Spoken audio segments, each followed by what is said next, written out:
I said no one time, just one clear, calm no. The next morning, I got a call saying my grandchildren had been left at a hospital with my name listed as their legal guardian.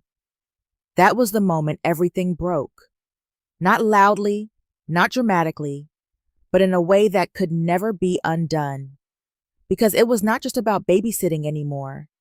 It was about being erased, replaced by a role I never agreed to.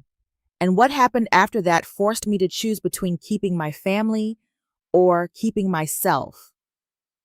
Before we dive into today's story, take a moment to share where you're watching from. We love seeing how our stories bring people together from every corner of the world. Your thoughts and comments are what make this community so special, and we're truly grateful to have you here. If you haven't already, don't forget to hit that subscribe button and turn on notifications so you never miss a new story filled with drama, resilience, and unexpected twists. Now, settle in, get comfortable, and maybe grab your favorite drink because this is a tale you won't want to miss. Let's get started. My name is Margaret Ellis. I am 68 years old, and for the first time in my life, I believed I had finally stepped into something that felt like my own. After my husband passed away 3 years ago, the house by the lake became quieter than I ever imagined it could be. At first, the silence felt heavy, like something pressing against my chest, but over time, it softened. It turned into something else, something gentler, something I began to recognize as peace. The mornings were my favorite. I would wake before the sun fully rose, make myself a cup of coffee, and step out onto the small wooden deck behind the house. The lake would still be like glass, reflecting the pale colors of the sky. Sometimes I would take my kayak out and drift across the water, letting the rhythm of the paddles settle my thoughts. I had routines now. I volunteered at the local library twice a week, helping organize books and chatting with people who, like me, had found comfort in quiet places. I kept a small herb garden in the backyard. Nothing fancy, just basil, rosemary, and thyme, but it gave me something to tend to, something that responded to care without asking for more than I could give.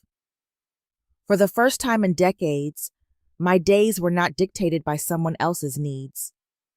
My son Daniel lived about 2 hours away, in a suburb outside Minneapolis. He had built a life there with his wife, Vanessa, and their 3 children. I visited when I could, and they came out to the lake occasionally, especially during the summer. I love my grandchildren deeply. That had never changed. Over the years, I had helped them more times than I could count, babysitting on weekends, sending money when things got tight, driving out at the last minute when a schedule fell apart. At the time, it felt natural. That was what mothers did. That was what I had always done. But somewhere along the way, something shifted. It did not happen all at once. There was no single moment I could point to and say, that was when everything changed. It was quieter than that, subtle, almost polite. Daniel stopped asking if I was available. He would call and say he needed me, as if the answer had already been decided. Vanessa spoke in plans, not questions. She would outline schedules, mention arrangements, and include me in them without ever checking if I had agreed. At first, I told myself it was nothing. Families fall into patterns. People get comfortable. I did not want to be the one who made things complicated, but I began to notice how often I was being informed instead of asked. Little things. Being listed as a contact for school events I had not signed up for, being expected to cover for missed appointments without warning, conversations where my role had already been assigned before I even arrived. My house, the place I had rebuilt my life in, sometimes felt less like a sanctuary and more like an extension of theirs. I would catch myself wondering when that had happened. Still, I reassured myself. I had control. I could say no if I needed to. I just had not needed to yet. That evening, I sat by the lake as the sun dipped low, the sky turning soft shades of orange and gold. The air was cool and the water moved gently against the shore. I remember thinking, with a quiet kind of certainty, that this life was finally mine. I did not know then how quickly that belief would be tested. That Sunday began the way most peaceful days do, quietly, almost gently, as if nothing in the world was waiting to shift. I woke early, opened the windows to let the lake air move through the house, and set out a simple spread on the patio. Fresh fruit, warm bread, coffee. I took a certain pride in these small preparations, not because anyone expected them, but because they felt like a choice I was making for myself. When Daniel and Vanessa arrived, I noticed things before anyone said a word. Vanessa moved with a kind of focus that did not match a casual visit. Her smile was present, but it did not quite reach her eyes.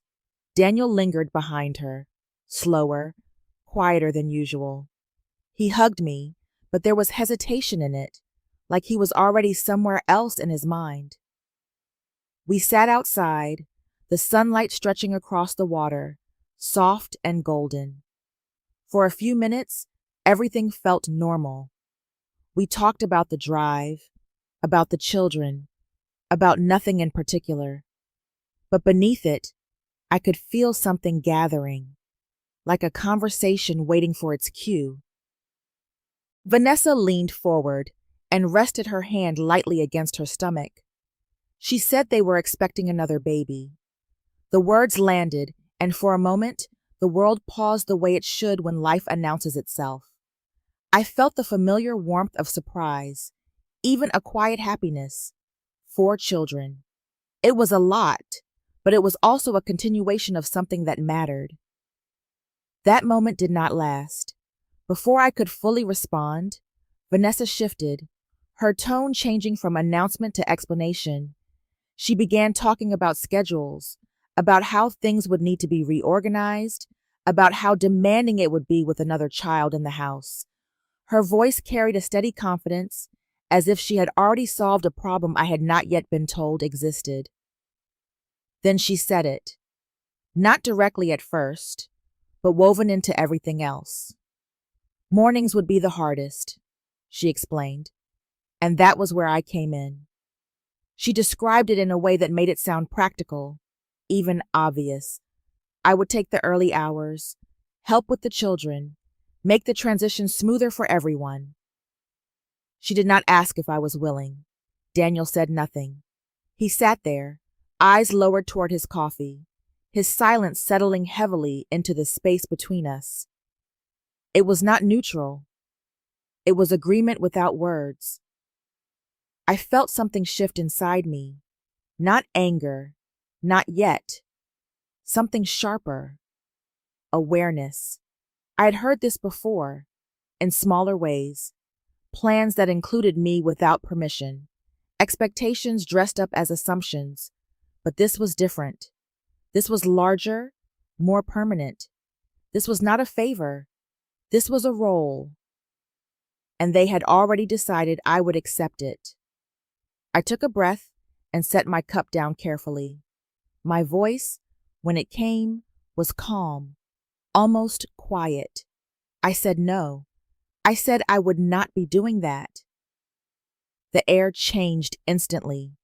Vanessa let out a short laugh, the kind that does not carry humor so much as disbelief.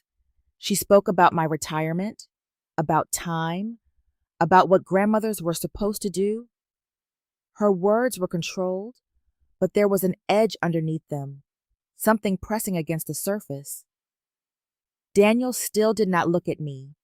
That silence told me everything I needed to understand. This was not a conversation. It was a decision they had already made, and my refusal did not fit into it. I felt the boundary inside me settle into place, clearer than it had ever been before. Not loud, not dramatic, just firm. For the first time, I understood that saying no would not simply disappoint them. It would change everything. The call came just after 8 in the morning, sharp enough to break the quiet I had come to depend on. I was standing in the kitchen, watching the steam rise from my coffee, when my phone lit up with a number I did not recognize. Something in me tightened before I even answered. The voice on the other end was calm, professional. A hospital staff member explained that I had been listed as the emergency guardian for 3 children. My grandchildren. They were at the hospital and needed to be picked up. For a moment, I did not respond. Not because I was confused, but because I was not. I knew immediately that I had never agreed to this. There had been no conversation, no permission, no form I had signed. The realization settled quickly and clearly. This was not a misunderstanding. This was a move. I asked a few precise questions. Were the children safe? Yes. Was there a medical emergency? No. Had their mother left? Yes. Each answer confirmed what I was already beginning to understand. I ended the call without urgency, but not without intention. Before leaving, I went into my study and gathered a folder of documents. Old habits, perhaps, but useful ones. If someone had decided to involve my name in something official, then I would respond in the same language. Clearly, formally. The drive to the hospital was quiet. The lake disappeared behind me as the road curved toward town, but my mind did not drift. It sharpened. I replayed the conversation from 2 days before, the certainty in Vanessa's voice, the silence from Daniel. I saw now what I had not fully allowed myself to see then. They had not accepted my answer. When I arrived, the waiting area was still, the kind of controlled calm that belongs to places where things can change quickly. I saw the children sitting together in a row of chairs, small and close, their faces more puzzled than afraid. That steadiness in them made everything else feel heavier. A nurse approached me with a clipboard. She spoke gently, explaining that the children had been brought in earlier that morning. There had been no real emergency, only a vague concern that did not hold up under examination. Their mother had left shortly after, stating that I would take responsibility. I listened without interrupting. Then I told her, just as calmly, that I had never agreed to that arrangement. There was a shift in her expression, not dramatic, but enough to signal that something had changed. I asked for the documentation. I wanted to see exactly where my name had been placed, how it had been used, and under what authority. It was there, written clearly. My name, attached to a role I had never accepted. I did not raise my voice. I did not argue. I simply stated that I had not given consent and requested that an official note be added to the record. I asked that the situation be documented accurately, including the fact that the children had been left without my knowledge. The nurse nodded, her tone now more careful, more aware. I stayed with the children while the paperwork was processed.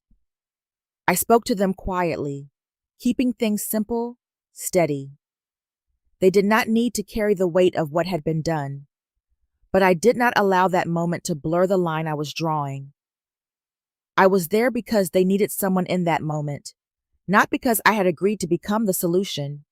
As I sat there, watching the clock move slowly across the wall, the full shape of it settled in. This had not been impulsive. It had been designed, a situation created to force a choice I had already made. Only this time, I had answered it differently. When I returned home from the hospital, the silence felt different than it had before. It was no longer soft or comforting. It was precise, clean, as if something unnecessary had been stripped away, leaving only what was real. I set my keys on the table and stood there for a moment, letting the stillness settle around me. There was no confusion left in my mind. No part of me was wondering if I had misunderstood anything. What had happened that morning was intentional, and if I wanted to understand the full shape of it, I needed to stop reacting and start looking. I went into my study and closed the door. The first place I turned to was my finances. Years ago, after my husband passed, I had allowed Daniel limited access to a credit extension under my account. It was meant for emergencies, a safety net, something I believed would never be used without reason. I opened the statements and began reading line by line. At first, nothing seemed unusual. Small purchases, occasional use, but then patterns began to form. Larger charges appeared, then repeated. Clothing, electronics, travel expenses. None of it was urgent. None of it was necessary. It was not reckless, but it was steady, quiet, assumed. I sat back in my chair and looked at the screen for a long moment. I did not feel anger the way I might have expected. What I felt instead was clarity. This was not help being requested. This was access being used as if it belonged to them.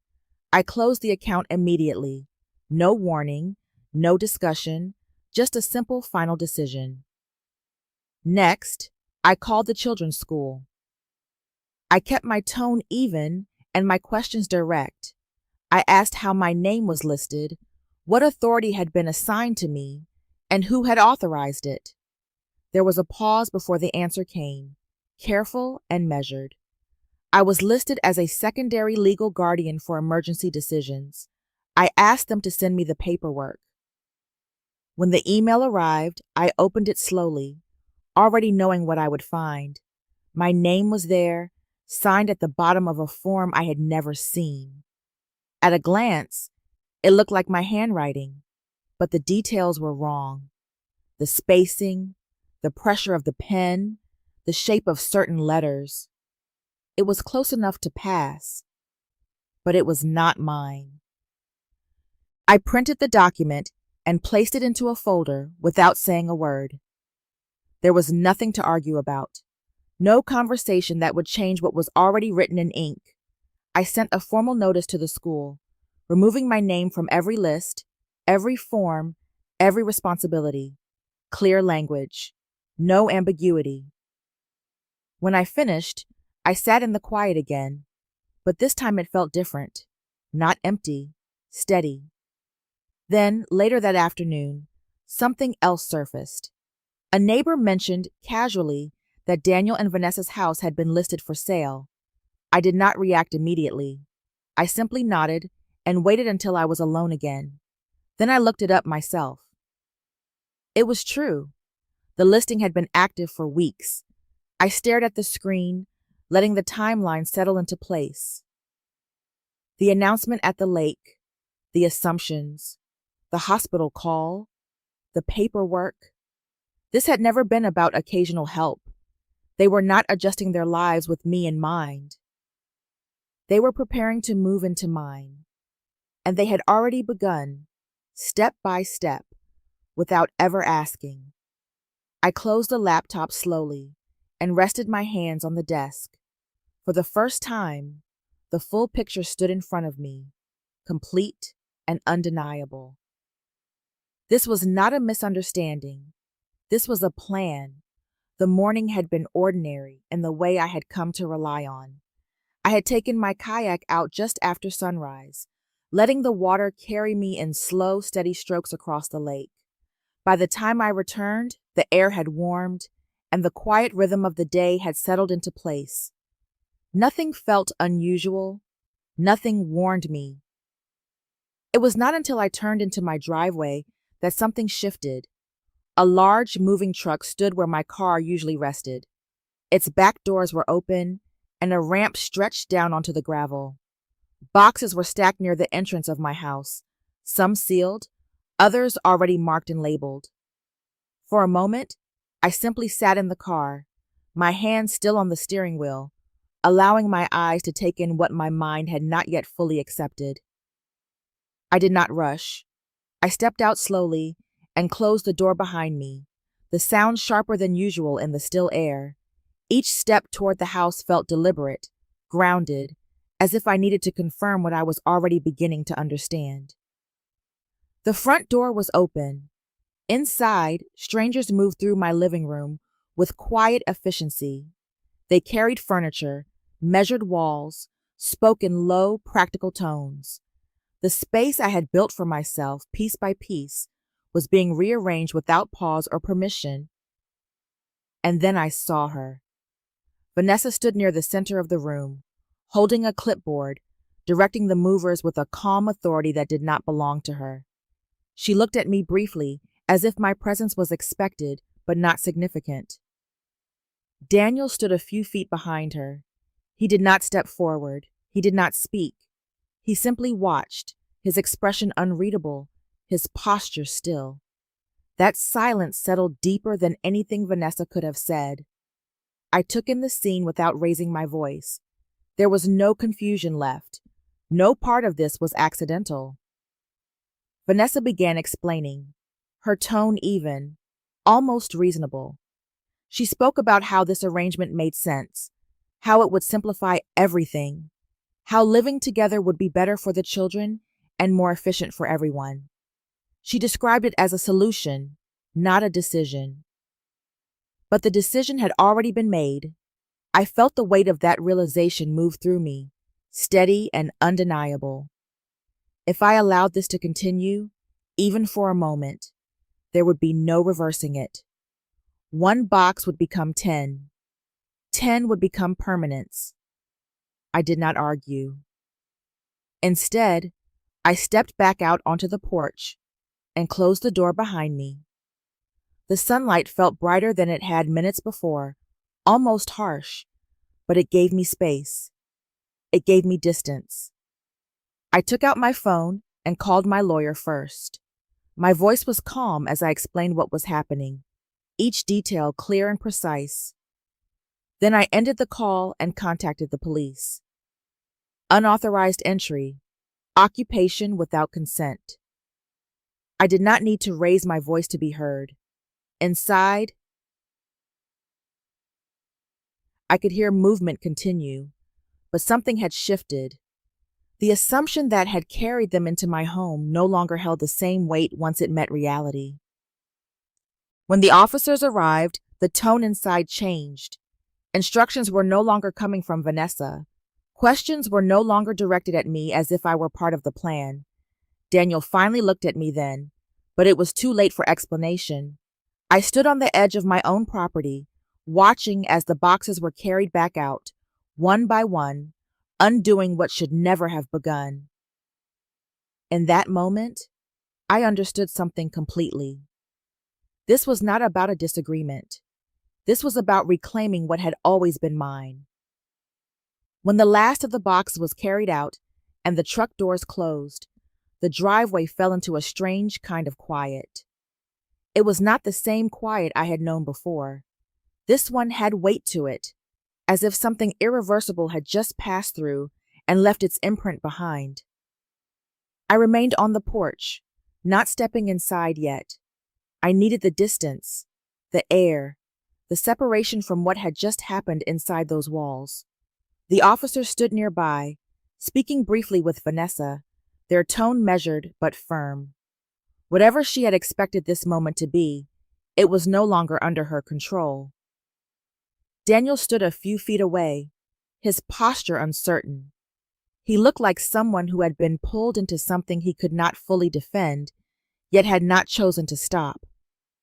That realization settled in me with a clarity I could not ignore. Vanessa tried to explain, her voice steady but strained. She spoke about misunderstandings, about intentions, about how this arrangement was meant to benefit everyone.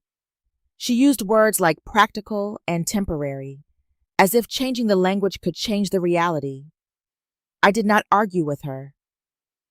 I simply said that this was my home, and it would remain that way, not shared, not redefined, not negotiated. The words came out calm, without force, but they did not leave space for interpretation. Daniel finally spoke, but his words did not carry direction. He shifted between explanation and apology, never fully committing to either. It was not defiance, but it was not support. It was something in between, and that space was where all of this had been allowed to grow. For the first time, I saw it clearly. This was not just Vanessa's doing. Daniel's silence had been part of it from the beginning. Every time he chose not to question, not to push back, not to protect the boundary between our lives, he had helped erase it. The officers concluded their work and made it clear that the matter had been resolved. There would be no further movement into the house, no assumption of access, no continuation of what had been attempted. Vanessa left first, her composure held together only by effort. Daniel lingered a moment longer, as if he wanted to say something that might repair what had already broken. But there was nothing left to repair in that moment. I did not invite him to stay. When they were gone, I stepped back inside and closed the door behind me. The sound echoed through the house, sharper than usual, final in a way I felt more than heard. I walked slowly from room to room. Nothing had been taken. Nothing had been permanently changed. And yet everything felt different. The space no longer carried the quiet assumption that it could be shared without permission. It carried something stronger.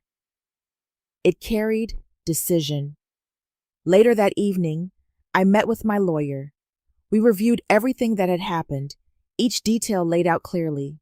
Then he showed me something I had not expected. Draft documents, alterations, an attempt to revise my will. Daniel's name appeared in sections where it had never been placed before. I read through it once, then again, not searching for explanation, but confirming what I already understood. This had not been impulsive. It had been structured, planned in ways I had not fully seen until now. I set the papers down carefully. Whatever uncertainty had remained before was gone. This was no longer about disagreement or misunderstanding. This was about control. And the line I had drawn that day was not temporary. It was final. The days after everything happened did not explode the way people imagine conflict does. There was no dramatic fallout, no shouting echoing through phone calls, no sudden collapse that could be pointed to and named. Instead, things began to unravel slowly, almost quietly, like a thread loosening over time until the shape it once held could no longer sustain itself.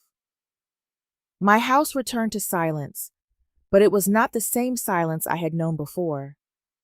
This one was chosen.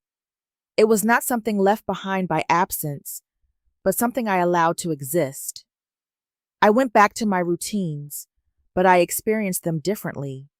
Each moment felt more deliberate, more mine. I noticed how much space had once been filled by constant interruptions, calls, requests, last-minute problems that had always found their way to me. Without them, the days felt longer, but not empty, just clearer. I spent more time outside, letting the lake hold my attention the way it used to. I returned to the library, to the quiet conversations that did not carry expectation. I began to feel a kind of steadiness I had not recognized in years. At the same time, I became aware of what was happening beyond my home, not through direct contact, but through small pieces of information that reached me in passing. Daniel and Vanessa had sold their house, but their next step had not unfolded the way they had planned. Without the assumption of moving into my home, they were forced into a smaller rental, something temporary, something less comfortable than what they had left behind. The adjustment was immediate. Expenses that had once been softened by my involvement now stood in front of them, direct and unavoidable. There was no one to absorb the gaps, no quiet solution waiting in the background. Daniel began working longer hours. I heard that from someone who had seen him late at night, still in his work clothes, looking more tired than usual. Vanessa, who had once carried herself with certainty, began to withdraw. Her presence online, once steady and polished, became inconsistent, then nearly disappeared altogether. People noticed, not in loud ways, but in the quiet shifts of conversation. Questions replaced assumptions. The story she had once controlled no longer held the same shape. I did not respond to any of it. I did not correct anyone. I did not explain myself. I let the distance remain exactly where it was, not out of anger, but out of understanding. Stepping back was part of what needed to happen. There were moments, though, when the absence felt heavier. I missed the children, not in a way that pulled me toward action, but in a way that reminded me of what I had chosen to protect. Their laughter, their small routines, the familiarity of their presence. It would have been easy to let that feeling guide me back into the role I had stepped away from. But I knew what had come with that role. And I knew why I had left it. Daniel reached out once. The message was brief, almost careful. There was no request attached to it, no expectation woven into the words, just a simple attempt to connect. I answered, but I kept my tone neutral, not distant, but not inviting. I did not reopen anything that had been closed. The balance between us had shifted. For the first time, they were carrying the weight of their own decisions without someone stepping in to redistribute it. And I understood something that was not easy to accept. What looked like distance from the outside was, in reality, the only space where change could begin. The weeks that followed did not feel like recovery. They felt like construction, not loud, not dramatic, but steady, intentional. Each day carried a quiet decision inside it, and for the first time in a long while, those decisions belonged entirely to me. I did not wake up one morning and suddenly feel free. It came gradually, in small shifts. The way I chose how to spend my time. The way I said yes to things I had once postponed. The way I no longer paused to consider how my choices might affect someone else's plans. I signed up for an art class at the community center. It was something I had thought about for years but never prioritized. The first time I sat in that room, holding a brush in my hand, I felt a strange mixture of hesitation and curiosity. I was not good at it, and that was part of the point. There was no expectation attached, no outcome that needed to be achieved, just the act of doing something for myself. I also joined a small travel group made up of people my age. We planned short trips, nothing extravagant, just enough to step outside the familiar. The conversations were different from the ones I had grown used to. They were not built around need or obligation. They were built around interest, shared experience, and the simple desire to be present. These changes were not dramatic, but they were meaningful. Daniel reached out from time to time. His messages were brief, careful in a way I had not seen before. There were no assumptions in them, no hidden expectations, just small attempts to connect. I responded, but I kept my tone steady. I did not close the door completely, but I did not open it wider either. I understood now that boundaries were not something you set once and forget. They required consistency. In quieter moments, I found myself reflecting on the past with more clarity than I had ever allowed before. I saw how gradually things had shifted, how easily help had turned into expectation, how often I had stepped in before being asked, thinking I was preventing problems, when in reality I was allowing them to form. Understanding that did not make me regret what I had done, but it did change how I saw it. Then one afternoon, something arrived that confirmed everything I had been feeling. It was a notice from my bank. The language was formal, precise. There had been an attempt to initiate a loan using my property as collateral. The request had been tied to Daniel's name and a business proposal that, according to the attached information, had already failed. I read the letter once, then again, letting each detail settle. Because I had already revoked access to my accounts, the transaction had been blocked before it could move forward. No damage had been done. Nothing had been lost. But the possibility had been real. I sat there for a long time, the letter resting on the table in front of me. I did not feel shock. I did not feel anger. What I felt was something quieter, more final. If I had hesitated, even for a short time, the outcome could have been very different. I did not call Daniel. I did not confront him. There was nothing left to clarify. Whatever trust had once existed at that level was no longer something I could rely on.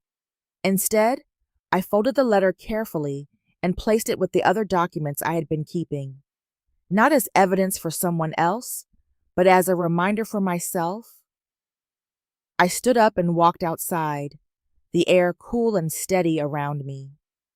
The lake stretched out in front of me, unchanged, unmoved by anything that had happened. For the first time, I understood something fully. I was not just protecting my boundaries, I was protecting my future. Autumn arrived quietly, almost gently, the way change sometimes does when it no longer needs to announce itself. The air turned cooler, the leaves along the lake shifting into muted shades of gold and red. I found myself standing on the edge of the water more often, not out of habit, but out of reflection. The house had once felt like a place I rebuilt after loss. It held the memory of my husband, of the life we had shared, of everything that came before. But as the weeks passed, I began to see it differently. It was not just a sanctuary. It was also a space tied to who I used to be, a version of myself that had given more than she understood at the time. The realization did not come with sadness. It came with clarity. I did not need this house to remember who I had been, and I did not need to stay within it to prove anything about who I was now. The decision to sell came without urgency. I thought about it carefully, allowing the idea to settle fully before acting on it.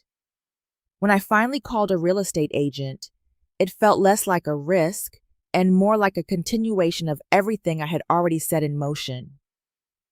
The process moved forward steadily. There were no outside voices influencing the decision, no conversations that required approval. For the first time in a long while, I made a major choice that belonged entirely to me. As I began looking for a new place, I found myself drawn to something different. A modern apartment in downtown Minneapolis. Smaller, simpler, closer to the life I had been building beyond the lake. It did not offer extra rooms or open space for others to fill. It offered exactly what I needed, and nothing more. That detail mattered more than I expected. When Daniel found out, he came to see me. He stood in the doorway with a kind of hesitation I had not seen in him before. There was no immediate tension, no attempt to argue, just a quiet uncertainty.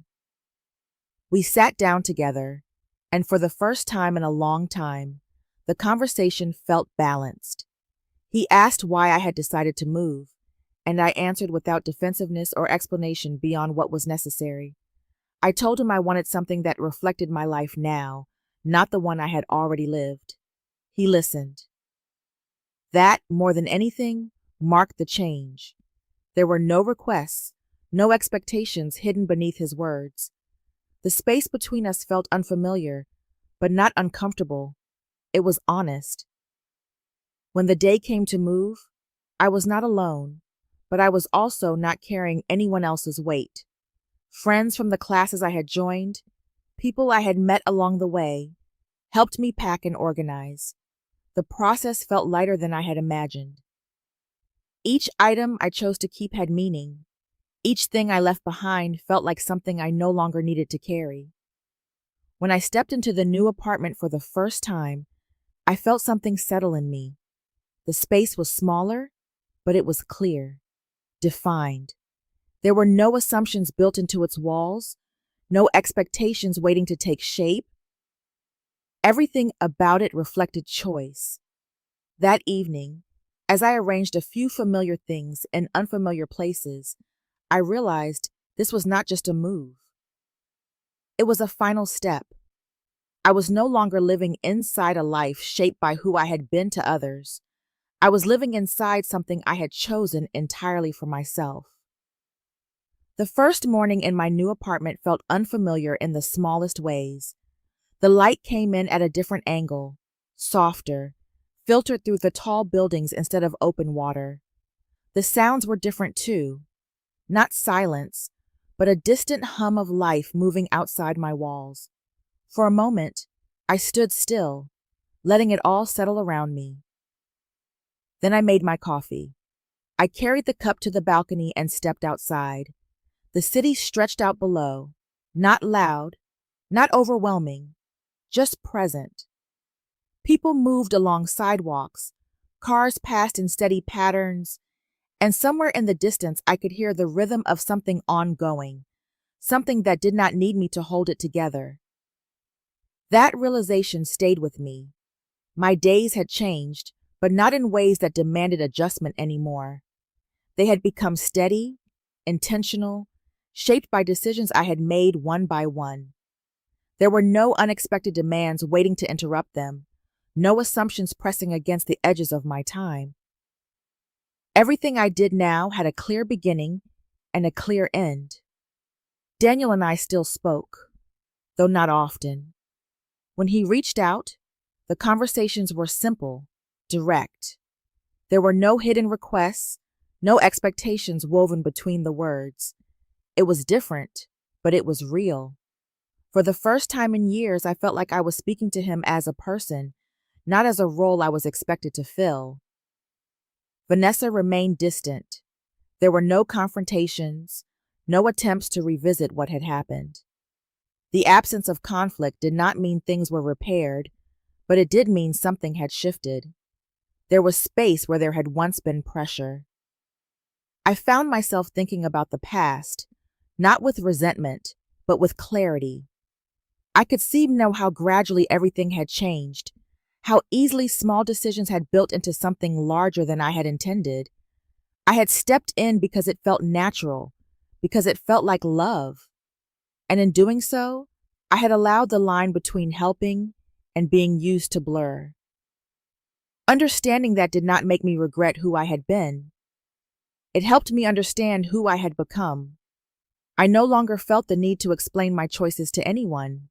I did not need approval to live the way I had chosen. The boundaries I had set were not walls meant to keep people out. They were structures that allowed me to remain intact. There was a kind of strength in that, one I had not recognized before. I thought about the silence that now surrounded my life. It was not empty the way it had felt after my husband passed. It was full in a different way. It held space for things that had once been pushed aside, for interests, for rest, for moments that belonged only to me. In the past, I might have mistaken that silence for distance. Now I understood it as balance. As I stood on the balcony, watching the city move without urgency, I realized something simple but important. Freedom had not come from anyone else. It had not been given to me through permission or understanding.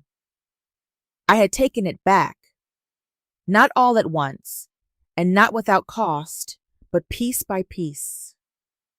Decision by decision. Moment by moment.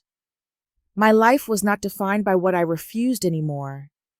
It was defined by what I chose. And the quiet that surrounded me now was not something to fill. It was something I finally owned. In the end, life has a quiet way of revealing what truly belongs to us and what never did. Sometimes we spend years giving, adjusting, and carrying more than we should, believing it is love. But real peace begins the moment we understand that love without boundaries becomes a slow erosion of self. Choosing yourself is not an act of loss, but an act of restoration. It is in the quiet decisions, the firm no, and the courage to let others stand on their own that a new kind of freedom is built. Not loud, not dramatic, but steady and lasting. And in that space, something remarkable happens. You begin to live, not for others, but as yourself again. Thank you for being here and sharing this journey. If this story resonated with you, feel free to leave your thoughts in the comments, and do not forget to follow and subscribe for more meaningful stories.